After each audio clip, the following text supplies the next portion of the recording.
عاشقانہ ہے۔ خالق اپنے مخلوق سے بات کر رہا ہے، مخلوق بھی ایسی ہے جس پہ خالق کو فخر ہے۔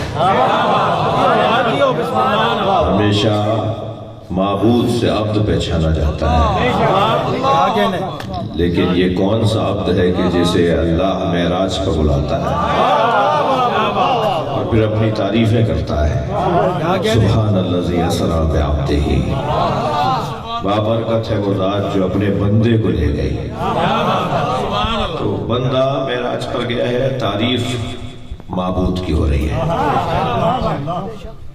میں نے ایک لفظ ابتدا میں کہہ دیا، اگرچہ جوانوں کی تعداد نسبتاً کم ہے، لیکن عشق تو جوانی اور بڑھاپا نہیں مانتا، اور عشق کی بات ہو رہی ہے، وہ بھی ممبر سے ہو رہی ہے، وہ بھی امام بارگاہ اور مسجد کے صحن میں ہو رہی ہے۔ تو ہماری مراد وہی عشق ہے کہ جسے کربلا والوں نے سکھایا ہے۔ عشق تو ہے ہی عشق، مجازی اور حقیقی کی تقسیم تو شاعروں کی ہے کہ یہ عشق مجازی ہے اور وہ عشق حقیقی ہے، یہ شاعروں نے تقسیم کی ہے، لیکن حقیقت دیکھی جائے تو عشق ایک ہی ہے، اور وہ ہے عشق حقیقی۔ یہ مجبوراً میں بھی اس کے اندر تمیز لگا رہا ہوں حقیقی کی، ورنہ عشق عشق ہے۔ اور حسینیوں سے زیادہ عشق کا مطلب کون جانتا ہے؟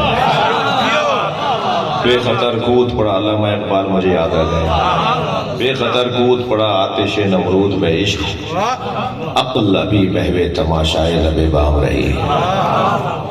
عقل تو چھت پہ کھڑی دیکھتی رہ گئی، اور عشق نے اپنے آپ کو آگے میں ڈال دیا۔ نماز میں مزہ ہی نہیں آئے گا جب تک کہ عشق نہ ہو،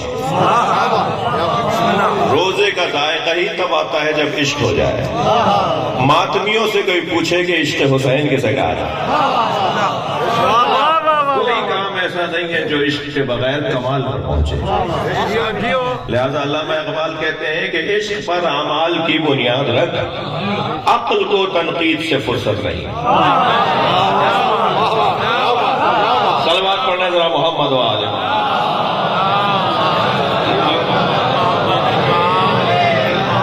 تو کل امام مل کے نعرے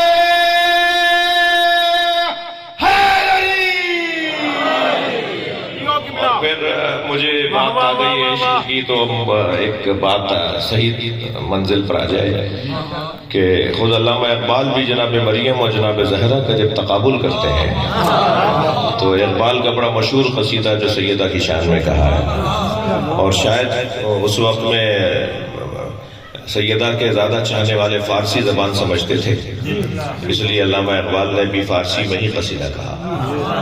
مریم از یک نسبت عیسیٰ عزیز، از سے نسبت حضرت زہرا عزیز۔ تھوڑی توجہ بڑھائیے گا جی۔ مریم از یک نسبت ہے، حضرت عیسیٰ کی وجہ سے حضرت مریم کی صاحب کی عزت ہے۔ از سے نسبت حضرت زہرا عزیز، نور چشم رحمت للعالمین، آن امام اولین و آخرین۔ یہ پہلی نسبت۔ دوسری نسبت میں فرماتے ہیں کہ بانو آن تاجدار حل عطا، یہ اس کی بانو ہے جس کے سر پہ حل عطا کا تاج رکھا ہوا ہے۔ کیا کہنے یہ اس کی زوجہ ہے جس کے سر پہ حل عطا کا تاج رکھا ہوا ہے۔ بانو آن تاجدار حل عطا، مرتضی مشکل کشا شیر خدا۔ علامہ اقبال اپنا عقیدہ بھی بتاتے ہیں۔ کیا کہنے مجھے نہیں سمجھ میں آتا کہ جو مولا علی کو مشکل کشا نہیں مانتے، وہ مصور پاکستان کے پاکستان میں رہتے کیسے؟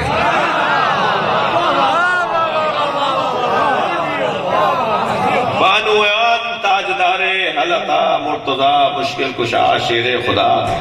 اور تیسری نسبت جس کی وجہ سے میں نے آپ کو یہ شعر سنا دی ہے اور اپنے مضمون میں لایا کہ مادر آن مرکز پرکار عشق، یہ اس کی ماں ہے جو عشق کے دائرے کا مرکز ہے۔ مادر آن مرکز پرکار عشق، مادر آن کاروان سالار عشق، یہ اس کی ماں ہے جو عشق کے کاروان کا سالار ہے۔ اب میں علامہ کی بارگاہ میں ہاتھ جوڑ کر کہوں کہ یہ آن کا اشارہ کون ہے؟ میں یہ ترجمہ نہیں کروں گا کہ یہ حسین کی ماں ہے، یہاں تو زینب بھی حسین ہے اور حسن مولا بھی حسین ہے، یہ گھرانہ سارے حسینوں کا گھرانہ ہے. لہذا اشارے میں کون آ رہا ہے بھائی؟ کس کی طرف علامہ کا اشارہ ہے؟ مادر آن. کس کی ماں؟ مادر آن کاروان مرکز پرکار عشق، مادر آن کاروان سالار عشق. پھر دوسرے قصیدے میں اس آن کی وضاحت کر رہے ہیں. فرماتے ہیں کہ حدیث عشق دو بابست کربلا و دمشق. عشق کی دو ہی داستانیں تو ہیں. تھوڑی گردن ہلا دینا بھائی، بات جا رہی ہے. حدیث عشق دو بابست کربلا و دمشق، عشق کی دو ہی داستانیں. نصاب عشق میں دو کتابیں پڑھائی جاتی ہیں، ایک کو حسین کہتے ہیں، ایک کو زینب. عاشقوں کو اگر کتاب پڑھنی ہے تو وہ یا جناب زینب کو پڑھے یا امام حسین کو پڑھے. یہ اقبال کا نظریہ ہے جی. حدیث عشق دو بابست کربلا و دمشق، یکے حسین رقم کر دیگر زینب. ایک کتاب عشق کو حسین نے لکھا ہے اور ایک کتاب عشق کو زینب نے لکھا ہے. پھر آن میں تو امام حسن بھی ہے، تو پھر دوسرے کلام میں کہتے ہیں کہ یکے شمع شبستان حرم. تھوڑا سا توجہ بڑھائیے، مجھے ترجمے کی ضرورت نہ پڑے. یکے شمع شبستان حرم، اور ایک بیٹا تو وہ ہے جو حرم الہی کی روشنی ہے. حسن مصطفیٰ نہ ہو تو خانہ کعبہ ہی سناٹے میں آ جائے. یکے شمع شبستان حرم، حافظ جمیعت خیر الامم، جس نے خیر الامت امت مصطفیٰ کو مرنے سے بچایا. آن سے مراد ایک وہ ہے. یکے شمع شبستان حرم، حافظ جمیعت خیر الامم. دوسرے مصرے اور دوسرا شعر ذرا توجہ سے چاہوں گا، آپ سنیں گے. کہتے ہیں تانشینت. اب آن کے اشارے کی وضاحت ہو رہی ہے کہ امام حسن کون ہیں جنہوں نے حرم الہی کو بند ہونے سے بچایا، جنہوں نے امت مصطفیٰ کو مرنے سے بچایا. پھر دوسرے دو مصروں میں کہتے ہیں کہ تانشینت آتش پیکاروں کی، کسی طرح جنگ کی آگ ٹھنڈی پڑ جائے بس. تانشینت آتش پیکاروں کی، پشت پازد بر سرے تاج و نگین. حسن مجتبیٰ نے کسی کی بیعت نہیں کی تھی، تخت و تاج کو لات ماری.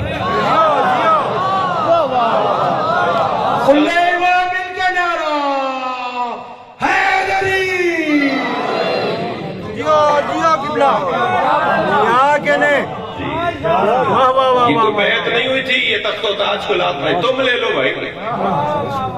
اب ایک دفعہ مدینہ منورہ میں شام کا دربار لگا.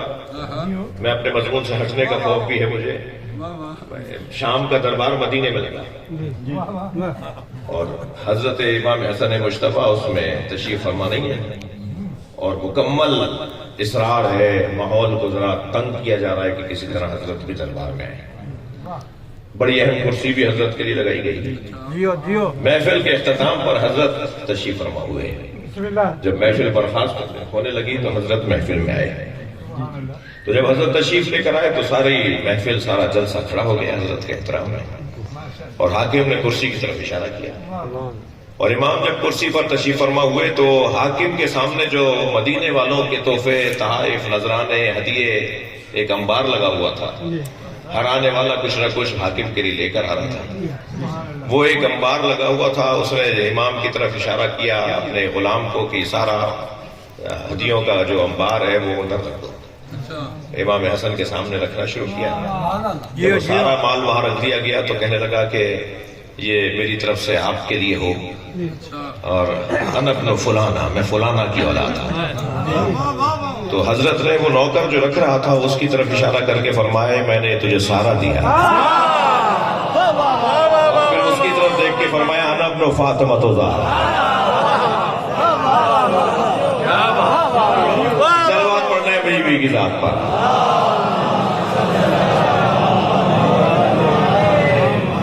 پھر اس کے بعد حضرت خاموش رہے تو آواز آئی کہ کچھ کہیے. حضرت نے فرمایا کہ محفل متحمل نہیں ہے.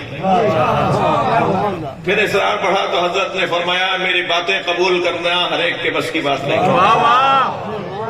پھر جب اصرار بڑھا تو حضرت نے ایک شاندار خطبہ ارشاد فرمایا. اس خطبے کے آغاز میں پہلے تو عظمت اہل بیت کو بیان کیا کہ اللہ نے میرے گھرانے کو کیا کیا فضیلتیں دی ہیں. پھر اس کے بعد فرمایا میرے بارے میں جاننا چاہتے ہو تو میں تمہیں بتاتا ہوں. جیو بھائی جیو. العرش و سریری، عرش ہمارے آرام کی جگہ ہے. کیا کہنے. العرش و سریری، عرش میرے آرام کی جگہ ہے. وہ احمد و ضمیری، اور احمد مصطفیٰ میرا ضمیر ہے. وہ علی و امیری، اور علی ابن ابی طالب میرا امیر ہے. والحسین و وزیری، اور حسین میرا وزیر ہے. وہ جبریل و فقیری، اور جبریل میرا فقیر ہے. جذبہ کل امام مل کے اونچا نعرہ حیدری. جیو قبلہ. کیا کہنے. اور اس خطبے کا اختتام تو بڑا عجیب ہوا ہے، کہیں تو وہ بھی سنا دوں. تو جب حضرت نے یہ اعلان کیا تو ایک شخص نے کہا کہ آپ بہت بڑا دعویٰ کر رہے ہیں. تو حضرت نے فرمایا لو شئت لجعلت عراق شاما و شام عراقا و شمالا جنوبا و جنوب و شمالا. کہہ رہے ہو میں نے بڑی باتیں کی ہیں، میں چاہوں تو عراق کو شام بنا دوں، شام کو عراق بنا دوں. میں چاہوں تو جنوب کو شمال بنا دوں، شمال کو جنوب بنا دوں. اسی شخص نے آواز دے کر کہا فموں کا صغیر و کلاموں کا کبیر. تمہارا دہن چھوٹا ہے، باتیں بہت بڑی ہیں. فنظر الیہ شذرا، غور سے دیکھ کر حضرت نے اس کو کہا اما تستحین تجلسین فی الرجال، تجھے شرم نہیں آتی مردوں میں بیٹھی ہے؟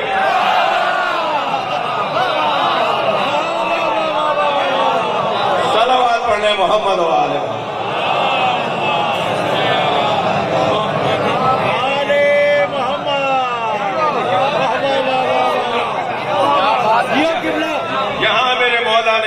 فرمایا وہاں اس کی جنس بدل گئی. وہ جو مرد آیا تھا اب عورت جا رہی تھی. تو جاتے ہوئے اسے آواز دے کر کہا وہ جو تیری زوجہ تھی اب وہ تیرا شوہر ہو گئی ہے،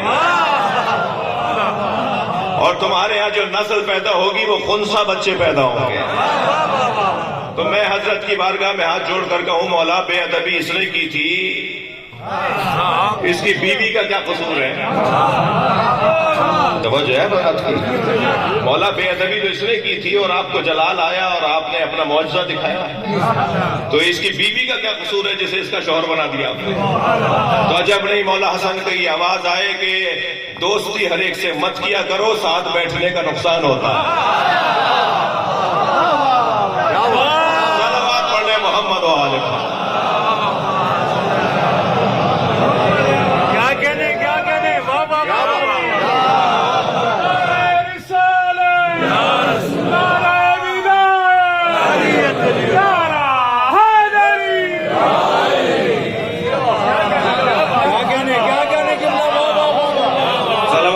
نبی کی ذات پر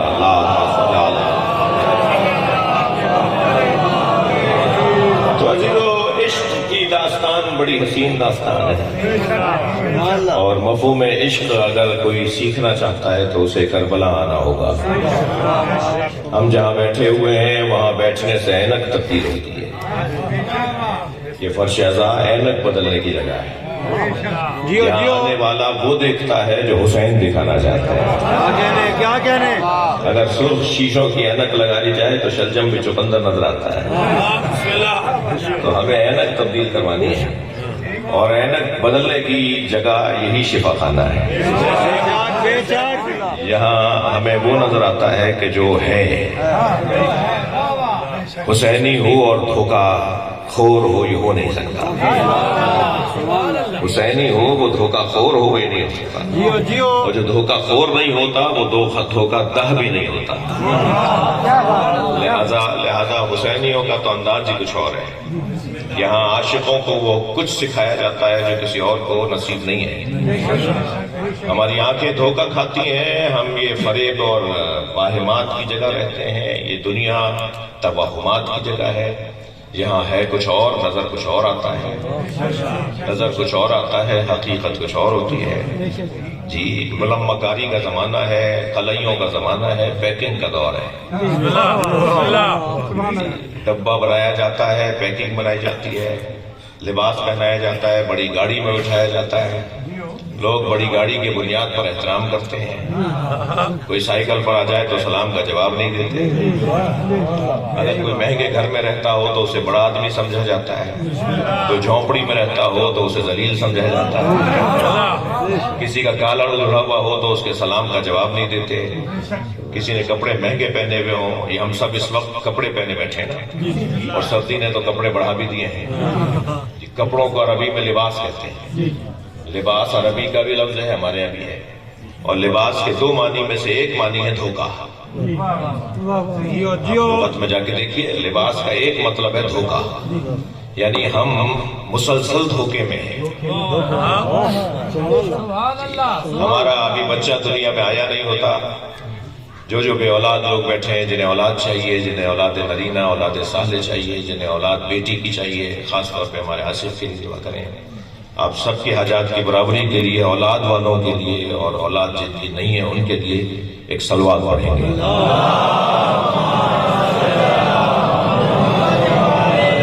ہمارے ہاں ابھی بچہ دنیا میں آیا نہیں ہوتا کہ گھر کی بڑی بوڑھیاں نہالچے بنانا شروع کرتی ہیں، چھوٹے چھوٹے کپڑے، اور کپڑے تیار ہو رہے ہوتے ہیں، دنیا کا پہلا تحفہ دھوکہ، اسے دنیا میں آنے کے بعد سب سے پہلا تحفہ جو دیا جاتا ہے وہ دھوکہ دیا جاتا ہے، تو ہم رہتے ہیں دھوکے کی جگہ پر، بہت سے لوگ کلف پہن کے باہر نکلتے ہیں نا تو وہ کلف کے اکڑے ہوئے کپڑوں کی طرح خود بھی اکڑے ہوتے ہیں، کچھ لوگوں کے کپڑوں میں کلف ہوتا ہے، کچھ لوگوں کی گردنوں میں کلف ہوتا ہے، تو یہ جو دنیا ہے نا یہ دھوکوں کی جگہ ہے، اور لباس یعنی دھوکہ۔ اب میں مولانا کو ایک مولا علی کا قول ہدیہ کر رہا ہوں اور آپ سب سے دعا چاہیے۔ مولا علی فرماتے ہیں ما لبست علیہ ولا لبست، ما لبست علی نفسی ولا لبس علیہ، لباس اب ترجمہ نہیں ہوگا ما لبست، میں نے لباس نہیں پہنا معاذ اللہ، یہ ترجمہ نہیں ہوگا، لباس کا وہی ترجمہ ہوگا جو ابھی میں کر رہا ہوں۔ مولا فرما رہے ہیں میں نے آج تک خود کو دھوکہ نہیں دیا، اور دنیا میں کوئی پیدا نہیں ہوا جو علی کو دھوکہ دے سکے، وہی علی ہمارے لیے فرما رہے ہیں العالم بزمانہ لا یحجم علیہ اللوابس، وہی لباس کے خاندان کا لفظ ہے، جو زمانے کے حالات سے آشنا رہتا ہے وہ دھوکہ نہیں کھاتا، لا یحجم علیہ اللوابس، اس کے اوپر لباس نہیں چڑھتے، وہ دھوکہ نہیں کھاتا۔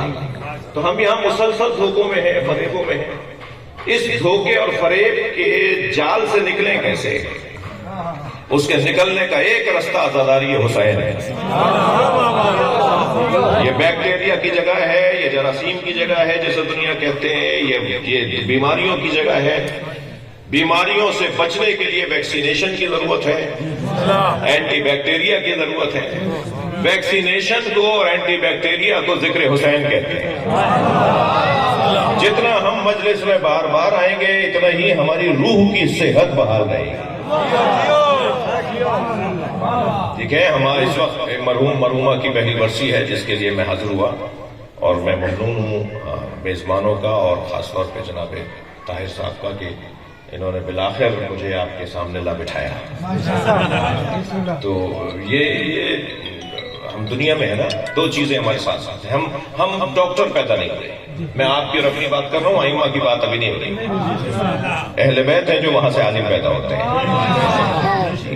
مگر ہم لوگ تم لوگ جب دنیا میں آتے ہو، اللہ قرآن میں کہہ رہا ہے واللہ اخرجکم من بطون امہاتکم لا تعلمون شیئا، اللہ نے ماں کے شکموں سے اس حالت میں تمہیں دنیا میں بھیجا ہے کہ تم شے کے بارے میں نہیں جانتے، تو ہم عالم پیدا نہیں ہوئے نا، ہم میں سے کوئی ڈاکٹر، انجینئر، عالم، آیت اللہ، مجتہد کوئی پیدا نہیں ہوا، ہم میں سے کوئی بھی اس دنیا کے اندر عالم نہیں آیا ہے، ہم صرف اللہ کے ہاں سے تین چیزیں لے کر آئے ہیں، ایک روح لے کر آئے ہیں، تھک تو نہیں رہے میری بات کو، ایک بدن لے کر آئے ہیں، اور ایک تعلقات کو لے کر آئے ہیں،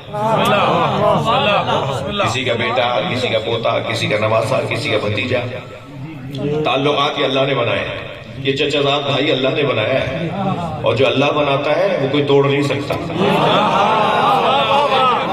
یہ ماموں اللہ نے بنایا ہے، یہ انہیں چاچا ہمارا اللہ نے بنایا ہے، یہ خالہ اللہ نے انہیں بنایا ہے ہمارا، جب یہ رشتے اللہ نے بنائے ہیں تو پھر اللہ کے علاوہ کوئی توڑے گا نہیں۔ میں اگر اپنی خالہ سے نہیں ملتا، اگر چچا زاد اور پھوپھی زاد بہن بھائیوں سے نہیں ملتا تو میرے نہ ملنے سے، وہ میرے بہن بھائی ہونے سے رکیں گے نہیں، وہ ہیں۔ جب وہ ہیں تو پھر بہتر نہیں ہے میں انہیں سجاؤں گا، یعنی اپنے تعلقات کو سجاؤں گا، اپنے معاملات کو بہتر کروں گا۔ ویسے بھی مولا علی علیہ السلام کے ذوالفقار کے اوپر ایک جملہ کندہ تھا، آسمان سے اتری تھی نا یہ۔ مولا علی کی ذوالفقار پہ ایک کندہ لکھا ہوا، جملہ کندہ ہوا تھا، پتہ نہیں کیوں ذوالفقار پہ، شاید اس لیے کہ اگر اس جملے کو نہیں مانو گے تو ذوالفقار تیار ہے۔ ذوالفقار پر ہی کیوں لکھا ہوا تھا یہ؟ مولا کی ذوالفقار پہ لکھا ہوا تھا سل من قطعک، جو رشتہ دار تعلقات توڑے تو مجھ سے جوڑو۔ یہ بچہ سوال کرتا ہے کہ انہوں نے تو ہمیں بلایا نہیں تھا، ہمارے ابا کو انہوں نے بلایا نہیں، ہمارے اب شادی ہو رہی، ہم کیا کریں؟ وہ تعلقات توڑتے رہیں، علی کا حکم ہے تم جوڑتے رہو۔ مولانا ذلیل ہو جائیں؟ نہیں، ذلیل نہیں ہوں گے، عزت بنے گی، آئندہ نسلوں کو بہتری نصیب ہوگی، آئندہ نسلیں اور بہتر ہو جائیں گی، یہ وقت گزر جائے گا۔ تو ہم تین چیزیں وہاں سے لے کر آئیں، ایک بدن، ایک روح اور ایک تعلقات۔ اچھا، یہ روح اور بدن ہیں دونوں ساتھ ساتھ، مگر دونوں میں دوستی نہیں ہے۔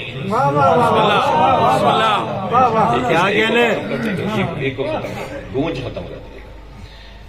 روح اور بدن، اس وقت آپ کے میرے بدن کے اندر روح ہے اور ہمارا بدن ہماری روح کے ساتھ ہے، یہ دونوں ساتھ رہتے ہیں مگر ان میں دوستی نہیں، اور نہ صرف دوستی نہیں ہے، دشمنی ہے۔ یہ ایک دوسرے کے کاموں کو خراب کرتے ہیں۔ دشمن کیا کرتا ہے بھائی؟ دشمن ایک دوسرے کے کاموں کو خراب کرتا ہے۔ روح بدن کے کاموں کو خراب کرتی ہے اور بدن روح کے کاموں کو خراب کرتا ہے۔ بدن کو زیادہ کھلا دے تو نماز اچھی نہیں پڑھی جاتی۔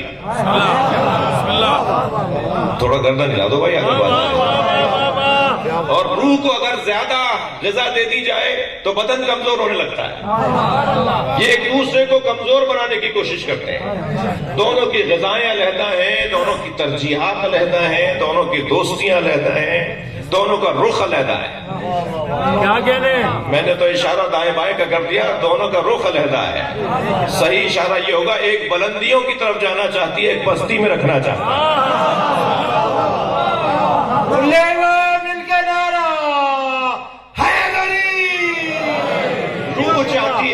روح چاہتی ہے کہ یہ وجود جو ہے، جس کی وہ روح ہے، وہ بلندیوں پر جائے، عظمتیں پائے، اور بدن چاہتا ہے کہ یہ بستیوں میں رہے۔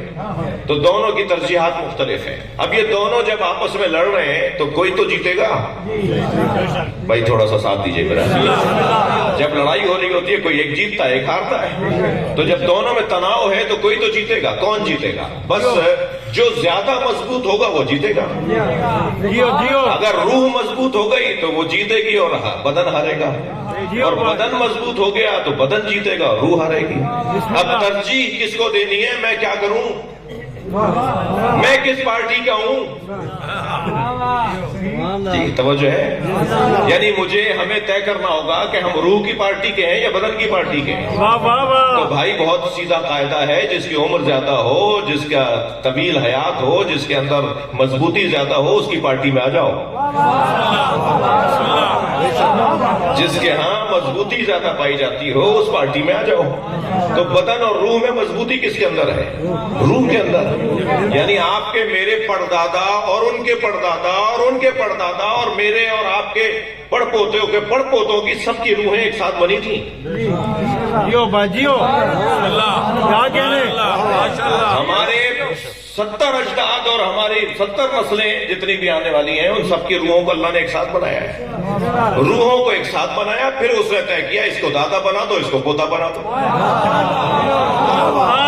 روحیں تو ہماری سب کے ساتھ بنے گی، تبھی تو اللہ نے یوم الست، یوم میثاق سب سے پوچھا نا میں کون ہوں، یہ کون ہے اور یہ کون ہے۔ جس نے بر وقت اور جلدی جواب دے دیا اس کا مقام بلند ہو گیا۔ جس نے فوراً کہہ دیا کہ تو میرا رب ہے اور جل جلال ہے اور یہ محمد مصطفیٰ ہے اور یہ حیدر کرار ہے۔ جس نے توحید، رسالت اور علی کی ولایت کا اقرار جلدی کیا ہے وہ آج ہمارے سامنے ہے۔ صلوات پڑھنے ذرا محمد و آل محمد. تھوڑا سا تسلی دیجئے، میری باتوں سے تھک نہیں رہے آپ.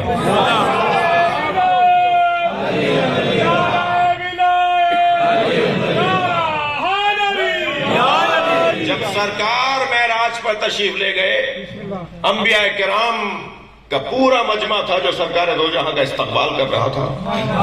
جب انبیاء کرام نے سرکار دو جہاں کا استقبال کیا، آپ کا احترام کیا، تو اللہ نے نبی پر وحی نازل کی اور کہا، اے میرے محمد ان سے پوچھو کہ اللہ نے انہیں نبی کیوں بنایا ہے. تو سرکار نے فرمایا، بما بعثتم، تمہیں اللہ نے نبی کیوں بنایا ہے؟ تو سب نے ایک زبان کہا، اللہ کی وحدانیت کا اقرار، آپ کی خاتمیت کا اقرار اور علی کی ولایت کا اقرار. ہم نے یہ تین اقرار کرنے میں دیر نہیں کی تو اللہ نے ہمیں نبی بنا دیا. تو ساری روحوں نے، یعنی آپ کی، میری، ہمارے اجداد، ہماری نسلوں کی روحوں نے ایک ساتھ تین ولایتوں کا، تین مقامات کا اقرار کیا ہے.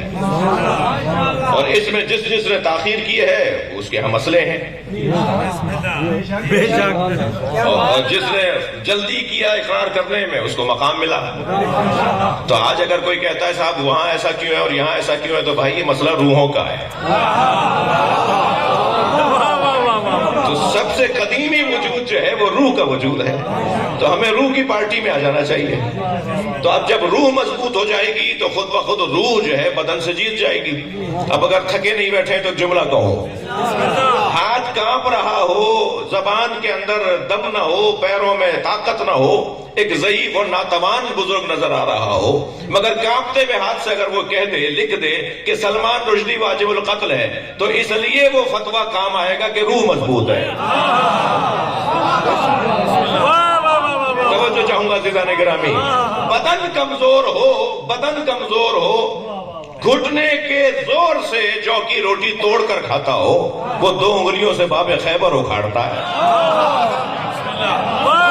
اور جب اس سے پوچھا جاتا ہے تو کہتا ہے، ما قلعت باب خیبر بقوت جسمانیہ، میں نے باب خیبر کو قوت جسمانیہ سے نہیں اکھاڑا، قلعتها بقوت رحمانیہ، میں نے باب خیبر کو قوت رحمانیہ سے اکھاڑا ہے. اگر آمادہ ہیں تو جملہ ہدیہ کروں عزیزو، جس کے وجود میں اللہ کی قدرت اتر آئے اسے علی کہا جاتا ہے. نعرہ تکبیر، نعرہ رسالت، اونچا نعرہ ولایت، نعرہ ولایت، کل امام ہاتھ چک کے نعرہ حیدری.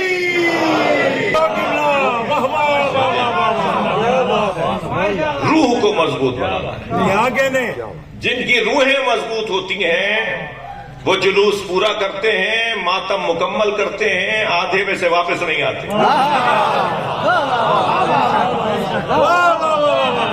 اور جن کے بدن مضبوط ہوتے ہیں اور روحیں کمزور ہوتی ہیں، انہیں نہ نماز میں مزہ آتا ہے نہ عزاداری میں مزہ آتا ہے. کچھ لوگوں کو تو سال بھر کی 2 رکعت نماز عید بھی پڑھنا بھاری پڑ جاتی ہے، وہ بھی مسجد کا دروازہ چوم کے چلے جاتے ہیں.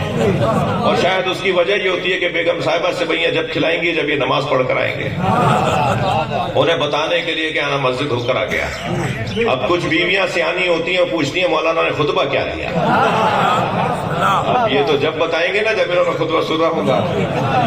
کچھ لوگوں کو تو سال بھر میں کی 2 رکعت نماز بھاری پڑتی ہے، اور کچھ لوگ آدھی رات کا رکوع کرتے ہیں. یعنی اسے نماز میں مزہ کیوں نہیں آ رہا اور اسے نماز میں مزہ کیوں آ رہا ہے؟ مسئلہ روح کا ہے. کچھ لوگ سال بھر امام حسین کی عزاداری میں، بڑے شہروں میں کچھ مشکلات ہیں، کچھ لوگ سال بھر امام حسین کی مجلس میں نہیں آتے، وہ صرف 10 دن کے شیعہ ہوتے ہیں یا 10 دن کے مولائی ہوتے ہیں. میں شیعہ سے مراد ہرگز سنی شیعہ کی بات نہیں کر رہا، میں خود جتنا بڑا شیعہ ہوں اتنا ہی بڑا سنی ہوں. جی ہاں، سنیوں سے مجھے بہت پیار ہے، اور اس پیار کی وجہ سے بعض شیعہ مجھ سے ناراض ہیں. لیکن میں اس پیار کو بڑھاؤں گا، کم نہیں کروں گا۔ کیا کہنے؟ تو میری تو مبلغین سے اور خطبہ سے اور ذاکرین سے ہاتھ جوڑ کے گزارش ہوتی ہے کہ بھائی ذرا پیار سے محبت سے بات کرو، یہ چہرہ ذرا اپنا کھلا ہوا لے آؤ۔ بعض لوگ ایسے روٹھے روٹھے بیٹھے ہوتے ہیں کہ لگتا ہے ان کا چھٹا جہاز ڈوبا ہے۔ بھائی ذرا سلام کا جواب دے دو، پڑھ کر سلام کر لو۔ اخلاق سے بہتر تو تبلیغ ہی نہیں ہے۔ جو اخلاق سے بات ہی نہیں کر سکتا وہ پیغام کیا پہنچائے گا؟ میری مراد بہت سے لوگ ہوتے ہیں جو 10 سال پورے سال میں 10 دن کے عزادار ہوتے ہیں، اور ان 10 دن کے عزاداروں میں بھی کچھ ہوتے ہیں جو 9-10 محرم کے عزادار ہوتے ہیں، اور وہ بھی کیونکہ سرکار نے چھٹی کر دی ہے تو ان کو خیال آ گیا کہ آج 9 محرم ہے 10 محرم ہے۔ اب جو سال میں صرف 2 دن حسین مولا کو سننے آیا ہو، اسے کیسے سمجھ میں آئے گا کہ کربلا کسے کہتے ہیں؟ جتنے فضائل سنے جائیں گے اتنے مصائب پہ گریہ ہوگا۔ اگر فضائل ہی کس کے اوپر رو رہے ہو؟ جس کی یہ عظمت ہے۔ جب یہ عظمت ہی نہیں سنی انہوں نے، توجہ ہے بھائی، گریہ ہوگا، دکھ ہوگا، تکلیف ہوگی کہ اتنے بڑے لوگوں کے ساتھ یہ ہو گیا۔ اب یہ اتنے بڑے لوگوں کو تو سنا ہی نہیں انہوں نے، فضائل تو سنا ہی نہیں انہوں نے۔ جب فضائل نہیں سنے تو مصائب پر آنکھوں میں آنسو کیسے آئیں گے؟ یہ ایک بہت بڑا المیہ ہے۔ تو کچھ لوگ ہوتے ہیں اس طرح کے، تو وہ انہیں وہ اور کچھ لوگ ایک مجلس سے دوسری مجلس، دوسری مجلس سے تیسری مجلس، تیسری مجلس سے چوتھی مجلس، پھر بھی کہتے ہیں کہاں ہو رہی ہے مجلس؟ یعنی ایک کو 10 مجلس سے کرنے کے بعد بھی 11ویں مجلس چاہیے۔ اور کچھ ہوتے ہیں جنہیں سال میں 2 مجلس میں بھاری پڑتی ہیں۔ تو ان دونوں میں فرق کیا ہے؟ روح کا فرق۔ اس کی روح مضبوط ہے، اس کی روح کمزور ہے۔ تو روح کو مضبوط بنانا ہے۔ بس عزیزو، اگر ہماری روح مضبوط ہو گئی اور وہ بدن پر غالب آ گئی تو پھر رنگ وہ ہوگا کہ جو کربلا والے چاہتے ہیں، ضعیفی نہیں آئے گی۔ اور اللہ نے بھی یہی طے کیا ہوا ہے کہ جس کی روح مضبوط ہے اس کے حوالے کام کرتا ہے۔ وہ کام کس کے حوالے کرتا ہے؟ کام اس کے حوالے۔ پہلوان کا مطلب مسلس موٹے موٹے ہوں، یہ مچھلیاں بڑی بڑی ہوں جی، اور سینہ بڑا چوڑا ہو، اسے پہلوان نہیں کہتے۔ پہلوان سینے پہ چڑھنے والے کو نہیں کہتے، پہلوان سینے سے اترنے والے کو کہتے ہیں۔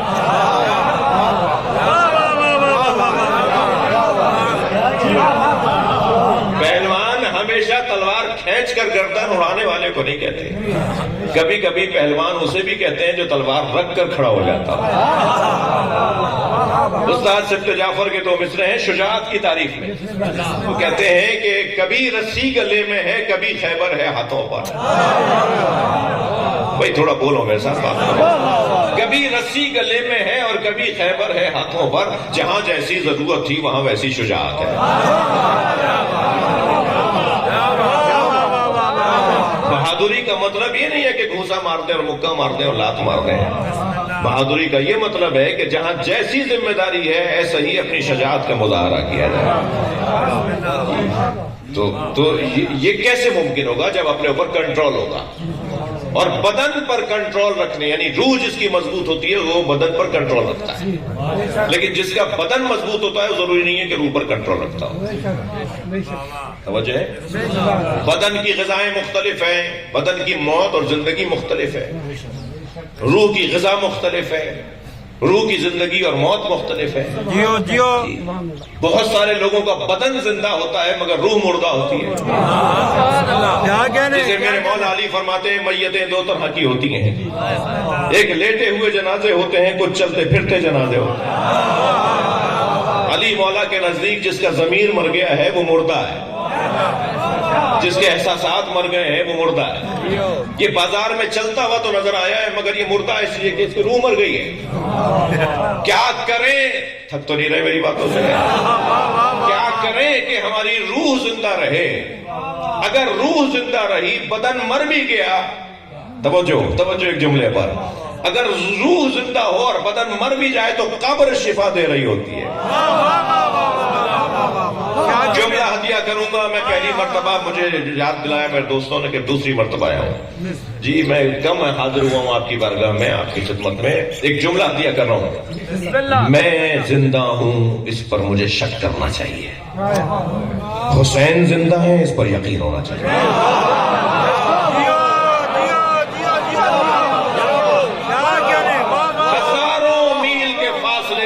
غریب کا مزار آج بھی لوگوں کو زندگیاں عطا کر رہا ہے۔ کربلا جانے کے بعد تو ایسا لگتا ہے کہ ہم زمین پر ہیں مگر معراج کی حالت میں ہیں۔ کیا کہنے؟ واہ واہ واہ واہ۔ کربلا جانے کے بعد تو ایسا لگتا ہے جیسے اس کی فضا میں عشق بٹ رہا ہے، کیفیت ہی کچھ اور ہو جاتی ہے۔ یعنی زبان سے الفاظ سے بیان نہیں ہو سکتا کہ کربلا کیا ہے۔ اگر کوئی آپ سے پوچھے کہ کربلا کیا ہے بتاؤ تو کہو بھائی بتا نہیں سکتے، جا کے دیکھو کیا ہے۔ جاؤ گے تو تمہیں سمجھ میں آئے گا کربلا کیا ہے۔ جو کربلا گئے ہیں اللہ انہیں بار بار لے جائے گا، جو نہیں گئے ہیں اگر وہ پیسے کی وجہ سے نہیں جا رہے تو پیسے والوں کو اللہ توفیق دے کہ ان لوگوں کو زیارت کروائیں۔ بسم اللہ بسم اللہ۔ اور جو بے توجہی کی وجہ سے نہیں گئے ہیں دعا کریں کہ اللہ ان کی توجہ کرے اور وہ کربلا میں جا کے منظر دیکھ کر آئیں۔ جیو با جیو۔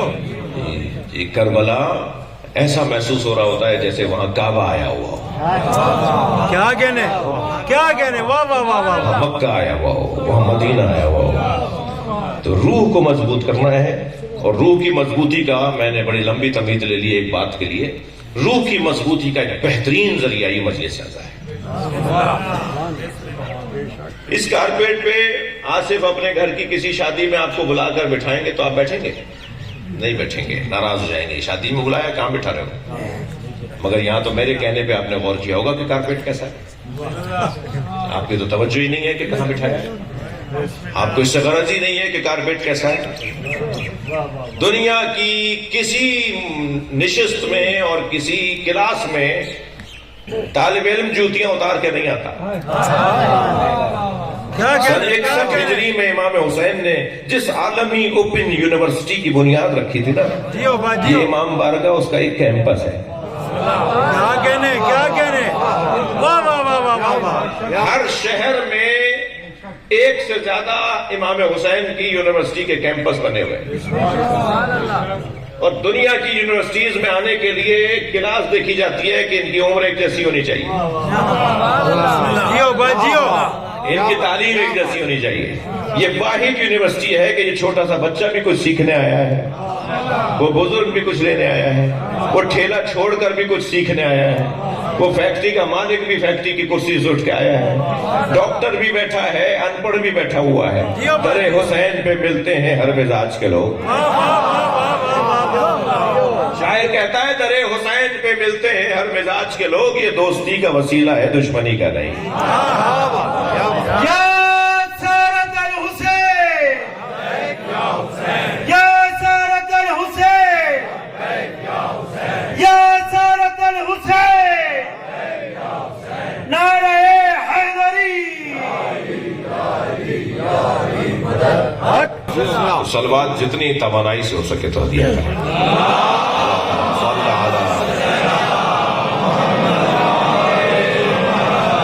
دیر ہو جائے، ایک گھنٹے سے زیادہ ہو جائے تو معاف کر دیجیے گا، بات آگے بڑھے۔ یہ ایک بات کرنا چاہ رہا ہوں، وہ تھوڑا سا میں اس کو روشن کروں، بات پوری کروں۔ یہ جگہ جو ہے جہاں ہم بیٹھے نا، یہ ہماری اینک بدلنے کی جگہ ہے، یہ ہمیں کچھ اور بنا دیتی ہے۔ اور الحمدللہ مسلمانوں میں حسین مولا کے عزاداروں کا جو مقام اور کردار اور تصویر ہے وہ اوروں سے بہتر ہے۔ جس قوم کو رونے پر لگایا ہو، میرے بعض دوست کہتے ہیں کہ رونا مطلب اور مقصد نہیں ہے، میں کہتا ہوں مقصد ہے، گریا مقصد ہے، گریا کو ہدف بناؤ، اس لیے کہ گریا بہت ساری چیزوں کو خود بخود لے کر آتا ہے۔ نماز اس وقت تک کمال نہیں پائے گی جب تک کہ عشق نہ ہو، ہم نے ابھی تو کہا ہے، روزے کا ذائقہ نہیں آئے گا جب تک عشق نہ ہو، اور عشق کی بنیاد ہے دل کا نرم ہونا، اور دل کے نرم کرنے کا واحد راستہ ہے گریا۔ پوری قوم کو رونے پر لگایا تاکہ تمہاری نمازیں اچھی ہو جائیں، تمہارے روزے اچھے ہو جائیں، بسم اللہ، کیا کہنے، تمہارا حج اچھا ہو جائے، تمہارے سارے اعمال اچھے ہو جائیں۔ دل سے کرو گے، دل تو پہلے تیار کرو۔ پتھر دل لوگوں کی نمازوں کا کیا فائدہ، پتھر دل لوگوں کے روزوں کا کیا فائدہ۔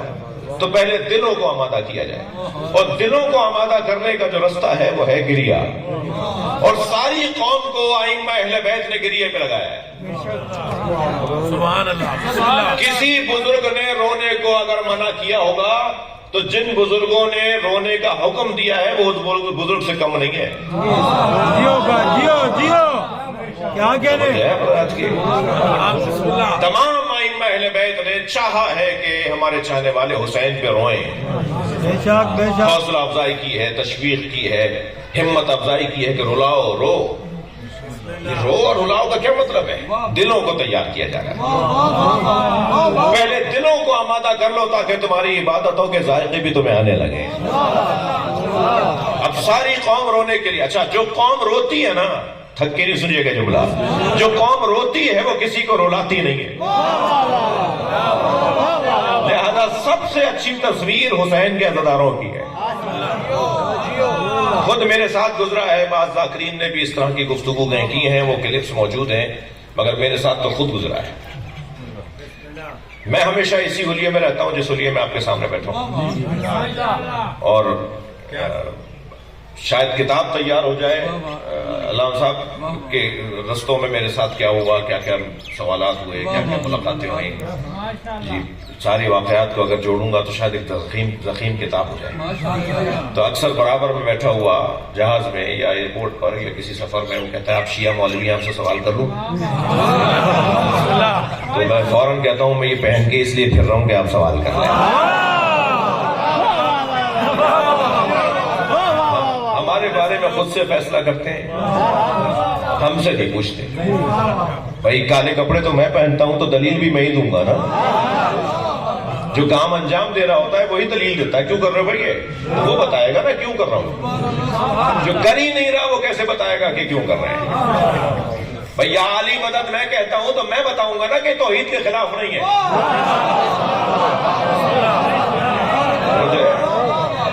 بھائی ماتم میں کرتا ہوں تو میں بتاؤں گا نا کہ یہ بدن کی تکلیف ہمیشہ حرام نہیں ہوتی، بدن کو اذیت پہنچانا ہمیشہ حرام نہیں ہے۔ میں میڈیکل کالج میں مولانا ڈاکٹروں سے خطاب کر رہا تھا میڈیکل یونیورسٹی کے اندر، اور کوئی 700-800 ڈاکٹروں کا اجتماع تھا۔ اب میں سوچنے لگا میں مولوی میں ڈاکٹروں سے کیا بات کروں، تو پھر مولا علی کے وہ اقوال میں نے جمع کیے جو بدن سے متعلق مولا کے ہیں۔ ڈاکٹر کا موضوع تو باڈی ہے، بدن ہے، تو مولا نے جو بدن سے متعلق زبان کیسی ہے مولا نے بتایا، کان کیسا ہے، ناک کیسی ہے اللہ نے بنائی ہے، یہ ہاتھ پیر اللہ نے کیسے بنائے ہیں۔ وہ ایک ہی قول پر میرا 1 گھنٹہ تمام ہو گیا، اور وہ کہہ رہے تھے نہیں اور بولیے اور بولیے۔ تو ایک ہندو ڈاکٹر تھا، اس نے جب یہ والا قول مولا کا سنا نا کہ مولا نے فرمایا کہ انسان ہڈیوں سے سنتا ہے، یسمعُ بعظم، انسان ہڈیوں سے سنتا ہے۔ تو وہ کہنے لگے یہ کہاں لکھا ہوا ہے؟ میں نے کہا جی نہج البلاغہ میں۔ تو کہنے لگے نہج البلاغہ کتنی پرانی کتاب ہے؟ میں نے کہا جی مولا کا تو قول 1400 سال پرانا ہے، مگر سید رضی رضوان اللہ تعالیٰ علیہ نے 1000 سال پہلے مختلف کتابوں سے جوڑ کر جو کتاب بنائی تھی وہ 1000 سال پرانی ہے، 1000 سال پرانی ہے نہج البلاغہ۔ تو وہ ہندو ڈاکٹر تھا، کہنے لگا آج علی کی محبت بڑھ گئی، اس لیے کہ 1000 سال پہلے بھی مان لیں اگر، اور 1400 سال پہلے اگر مانے تو اس وقت میں کوئی آلہ نہیں تھا جو اندر کا حال بتائے۔ ہم ان ظاہری کانوں سے نہیں سنتے، یہ تو کبھی کبھی ہمیں چلنے کے کام میں آتے ہیں، یہ بیلنس کو برقرار کرنے میں بھی کام آتے ہیں، ان کا کام سننا نہیں ہے۔ ہمارے کان کے اندر 3 ہڈیاں ہیں جو بج رہی ہیں، ایک ہڈی دوسری سے لگتی ہے، دوسری تیسری سے لگتی ہے، جب وہ 3 ہڈیاں تک کثرت سے لگ رہی ہوتی ہیں، آپ سن رہے ہیں میں سن رہا ہوں، اور 1400 سال پہلے علی مولا نے فرمایا تھا انسان ہڈیوں سے سنتا ہے۔ سب سے اچھا خطبہ مولا علی کا آسمانوں کی خلقت پر ہے کہ اللہ نے آسمان بنائے کیسے، اور آج کی جدید تحقیق جو آسمانوں کے بارے میں ہے وہ وہی بات کر رہی ہے جو علی نے 1400 سال پہلے کی ہے۔ اب یہ تو مجھ خطیب کا اور مجھ ذاکر کا اور مجھ مبلغ کا کام ہے نا کہ میں ان انگریزوں کو بتاؤں تمہارا کارنامہ نہیں ہے، علی پہلے بتا گئے، اور جس جس غیر مسلم سائنسدان کو علی مولا کے خطبات مل گئے ان کی کیفیت میں آپ کو بتاؤں. میں آسٹریلیا میں ایک لائبریری میں گیا. شوق ہوتا ہے جب ان ممالک میں جاتا ہوں تو ایسی چیزیں دیکھوں. تو اس لائبریری کے اندر, بہت بڑی لائبریری, اس لائبریری میں ایک مشترکہ ہال جس سے پھر بڑے بڑے دروازے کھلتے تھے, ایک بڑا ہال, پھر ایک اور دروازہ, ادھر ہال, بیچ میں مشترکہ جگہ تھی جس کے چاروں طرف بڑے بڑے ہال تھے. اس برآمدہ کہہ لیجئے آپ, مشترکہ ایک گزرگاہ کہہ لیجئے, کوریڈور کہہ لیجئے, اس میں ایک شیشے کے باکس میں کھلی ہوئی کتاب رکھی تھی. میرا پہلے تو یہ ذہن گیا کہ یہ مسیحی ہیں تو ان کی یہ انجیل ہوگی, ان کی مذہبی کتاب ہوگی. تو مگر طالب علم تھا تو میں نے پوچھ لیا جی کتاب کون سی ہے, یہ کیا نام ہے اس کا؟ تو کہنے لگے ہماری لائبریری میں اس سے اچھی کتاب نہیں ہے اور یہ نہج البلاغہ ہے, علی مولا کا کلام. اب اس کلام کے اندر مولا کا پہلا خطبہ جو ہے اس میں آسمانوں کی خلقت کے بارے میں حضرت نے خطبہ دیا ہے کہ اللہ نے آسمان بنائے کیسے. پھر یہ جو آیت ہے سورہ مبارکہ بقرہ کی آیت نمبر 30, بسم اللہ الرحمن الرحیم, وَإِذْ قَالَتِ الْمَلَائِكَةُ, جی جب ملائکہ نے کہا, وَقَالَ رَبُّكَ یا ملائکہ انی جاعل فی الارض خلیفہ, جب اللہ نے کہا کہ اے ملائکہ میں زمین پر خلیفہ بنا رہا ہوں, تو اللہ نے جب یہ کہا تو فرشتوں نے کہا اتجعل فیہا من یفسد فیہا ویسفک الدماء نحن نسبح بحمدک ونقدس لک, تو اسے زمین پر اپنا خلیفہ بنا رہا ہے کہ جو خون فساد پھیلائے گا اور خون بہائے گا, ہم تیری تسبیح و تقدیس کے لیے کافی ہیں. تو اللہ نے فرمایا انی اعلم ما لا تعلمون, جو تم نہیں جانتے میں جانتا ہوں, تم نہیں جانتے جو میں جانتا ہوں. تو یہ آیت 30ویں آیت ہے. تو اس آیت میں جو فرشتوں سے اللہ کا مکالمہ ہے, اس میں فخر الدین رازی کہتے ہیں کہ علی سے بہتر کسی نے فرشتوں کی قسمیں نہیں بتائی. علی نے بتایا ہے کہ فرشتوں کی قسمیں کتنی ہیں, کتنی قسموں کے فرشتے ہیں. ہم تو صرف مثلا یہ بدوے نظر میں تو یہ آئے گا نا, فرشتے ہیں سب ایک جیسے ہیں, مگر علی مولا نے بتایا کہ فرشتوں کی قسمیں, ہر فرشتہ ایک جیسا نہیں ہے. مسبحات ہیں, مقدسات ہیں, معبود فی ذات اللہ ہیں, کچھ ہیں جو صرف قیام کی حالت میں, کچھ ہیں جو صرف رکوع کی حالت میں. مولا علی نے فرشتوں کی قسم بتائی. وہ کہتے ہیں علی بعد از خدا و نبی فرشتوں کے بارے میں سب سے اچھا مضبوط قول علی کا ہے. اب آپ یہ ساری چیزیں جمع کرتے رہے کہ مولا نے کیا کیا سائنس سے متعلق فرمایا ہے, آسمانوں سے متعلق فرمایا ہے. تو ایک عیسائی میخائیل رمضان نہج البلاغہ پر ایک خطاب کر رہا تھا مصر کے اندر, اور خطاب کرتے ہوئے لطیف بات ہے تو ذرا سن لیجئے. وہ جو نظامت کر رہا تھا نا, اس نے آواز دے کر کہا کہ اب میں اس شخص کو بلا رہا ہوں کہ جو عربی ادب کے اندر بعد از علی مرتضی سب سے بڑا نام ہے. یعنی عربی ادب میں علی اور میخائیل رمضان, اب جو اس کا جملہ یہاں کہیں کلپ کٹ نہ جائے کہ مولانا کیا کہہ رہے تھے, وہ کہتا ہے کہ علی اور میخائیل رمضان عربی ادب کے اندر سب سے بڑے لوگ ہیں. تو میخائیل رمضان مائک پر آئے اور آ کے کہا پہلے تو میں اس جملے کی اصلاح کروں. آپ عربی ادب میں علی بن ابی طالب کو ایک پہاڑ تصور کریں اور مجھے اس پہاڑ کا ایک ذرہ تصور, تو میں یہ تعریف ماننے کو تیار ہوں.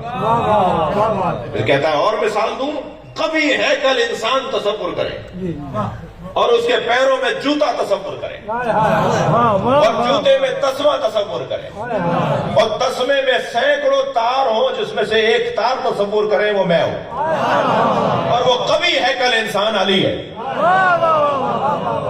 ایک عیسائی ہے جو مولا علی کی تعریف کر رہا ہے. وہ کہتا ہے خبردار دنیا ادب کے اندر علی سے بڑھ کر کوئی ادیب نہیں ہے. اور پھر ایک جملہ ہے اس کا جو تاریخی جملہ ہے, وہ کہتا ہے سنو علی بن ابی طالب کو میں نے 200 مرتبہ پڑھا ہے. نہج البلاغہ کو اول سے لے کر آخر تک 200 مرتبہ پڑھا ہے, اور ہر مرتبہ پڑھنے پر ایک خیال مضبوط ہوا ہے. کہیں گے نا یہ جملے پارا کہتا ہے علی کو بار بار پڑھ کر میرا ایک خیال مضبوط ہوا ہے، اور خیال یہ ہے یہ ساری کائنات کیا اس نے بنائی ہے یا اس کے سامنے بنی ہے؟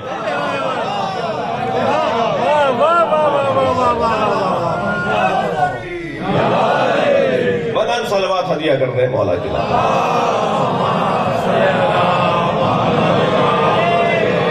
ایک اور بلند صلوات ہدیہ کر دیں.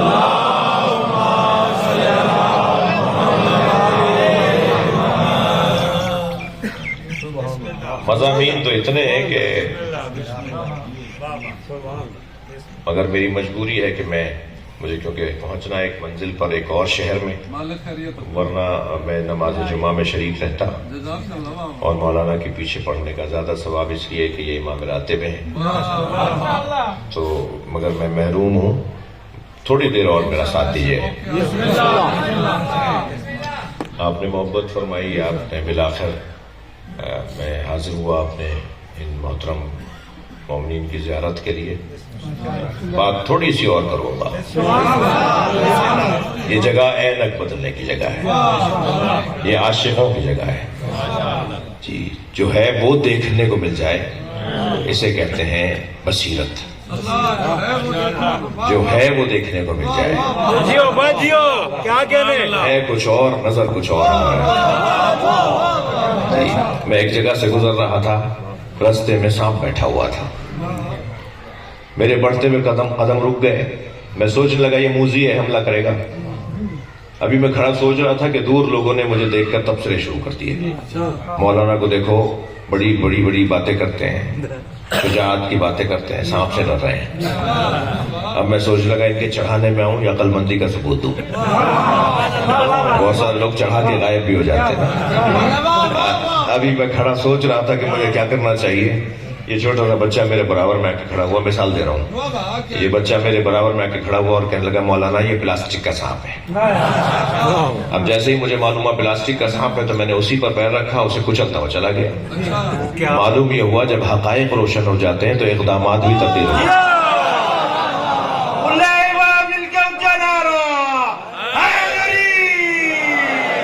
بڑی عنایت آپ نے جملہ توجہ سے سنا.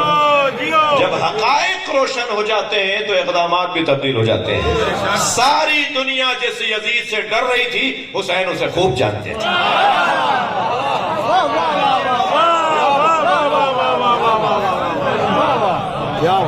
کیا کہنے قبلہ. امام حسین کا چاہنے والا چشم جان سے دیکھتا ہے،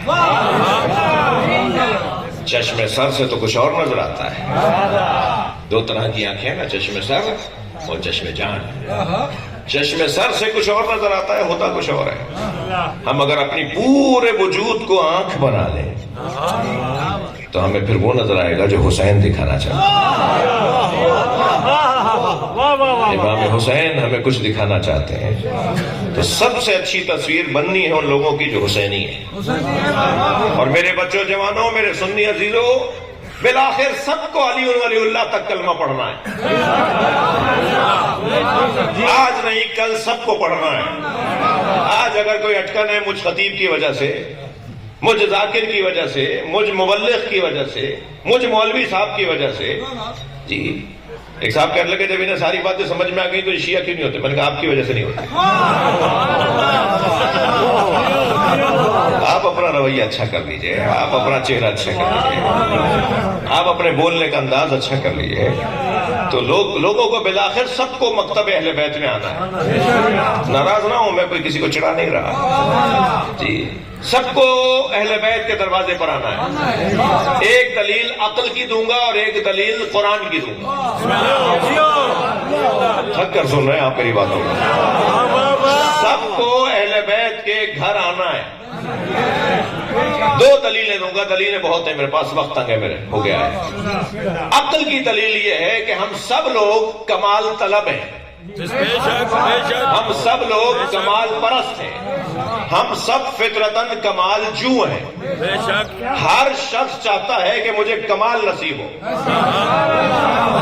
اب کسی کے نزدیک کمال علم ہے تو وہ اہل علم سے دوستی کرتا ہے، بے شک کسی کے نزدیک کمال شجاعت ہے تو وہ بہادروں سے دوستی کرتا ہے، کسی کے نزدیک کمال حسن ظاہری ہے تو وہ حسینوں کے دروازے پر آتا ہے، کسی کے نزدیک کمال شہرت ہے تو وہ مشاہیر سے تعلقات بناتا ہے، کسی کے نزدیک کمال کرسی ہے تو وہ صاحبان منصب سے دوستی کرتا ہے، کسی کے نزدیک کمال سخاوت ہے تو وہ سخیوں سے دوستی کرتا ہے، کسی کے نزدیک کمال شجاعت ہے تو وہ شجاعوں سے دوستی کرتا ہے، کسی کے نزدیک کمال غیرت ہے تو وہ غیرت مندوں سے دوستی کرتا ہے، کسی کے نزدیک کمال عزت ہے تو وہ صاحبان عزت سے دوستی کرتا ہے۔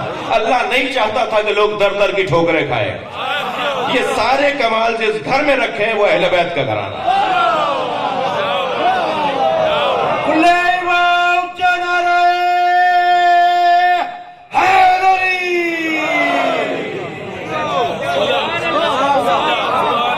عقلی طور پر سب کو اس دروازے پر آنا ہے، ہر جگہ ایک ہی آواز، عقلی دلیل کی ایک اور جملہ کہہ رہا ہوں، ہر جگہ ایک ہی آواز کے میرٹ پہ تقرریاں ہونی چاہیے، میرٹ پہ پارٹی ٹکٹس ملنے چاہیے، میرٹ پہ تبادلے ہونے چاہیے، میرٹ پہ داخلے ہونے چاہیے۔ ہم بھی تو 1400 سال سے یہی کہہ رہے ہیں کہ میرٹ پہ ماننا چاہیے۔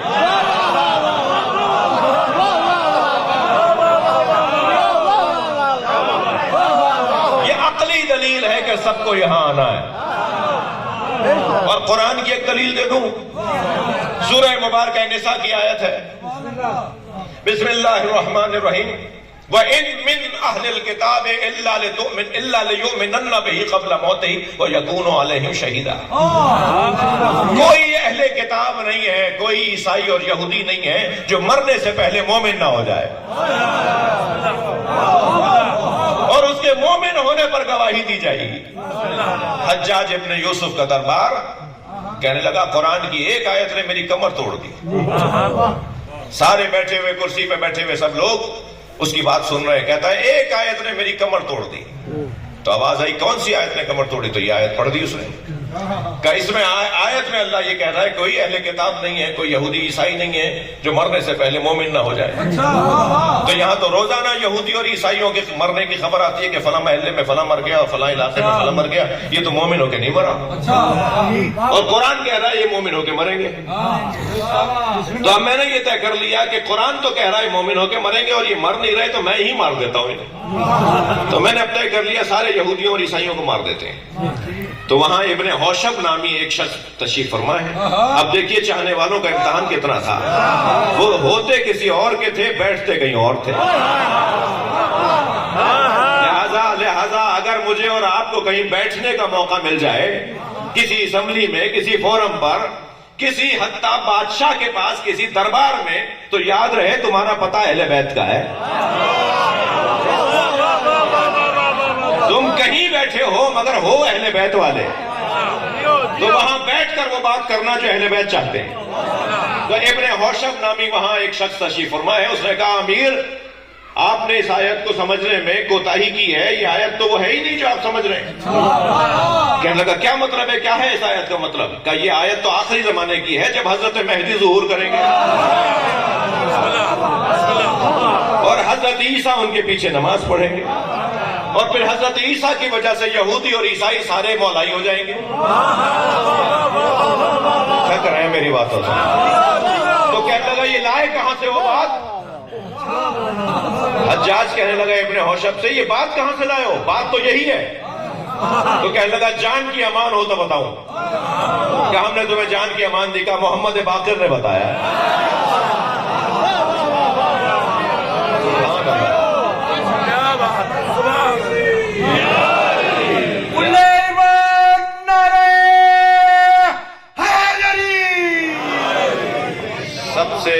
سب سے یہی التماس ہے کہ پیار اور محبت سے بات ہو۔ میں ان بچوں جوانوں سے کہہ رہا ہوں کہ کسی سے نفرت نہیں کرو،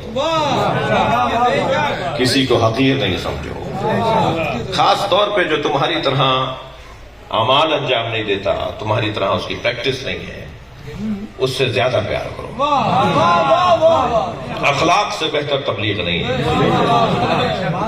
اور سب کا کام ہے، کسی خاص حلیے والے کا کام نہیں ہے. بسم اللہ. بے شک بے شک. اہل بیت پہنچانا، اہل بیت کا نام اور کام پہنچانا، یہ ہم سب کا کام ہے. وقت گزر جائے گا، ہم بھی چلے جائیں گے، مگر نظریہ باقی رہے گا. بے شک بے شک. اور نظریے کی بنیاد پر میں اور آپ مرنے نہیں پائیں گے. تاریخ والے پوچھیں گے وہ دور کس کا تھا. کیا کہنے کیا آپ کی کہنے. نسل سے لوگ کہیں گے کہ میرے پردادا جن کا یہ نام تھا ان کا دور تھا. مولانا کے لیے کہیں گے کہ فلاں مولانا تھے اس علاقے میں. میرے لیے کہیں گے جی فلاں صاحب تھے اس دور میں. تو ہم سب کو کل کا سوچ کر بات کرنی ہے. اور یقین جانیے کل اہل بیت والوں کا ہے. اس لیے کہ مہدویت کا تصور آپ کے پاس ہے. بے شک. ساری دنیا منتظر ہے اس کی کہ جو کربلا سے سرخ پرچم اتارے گا.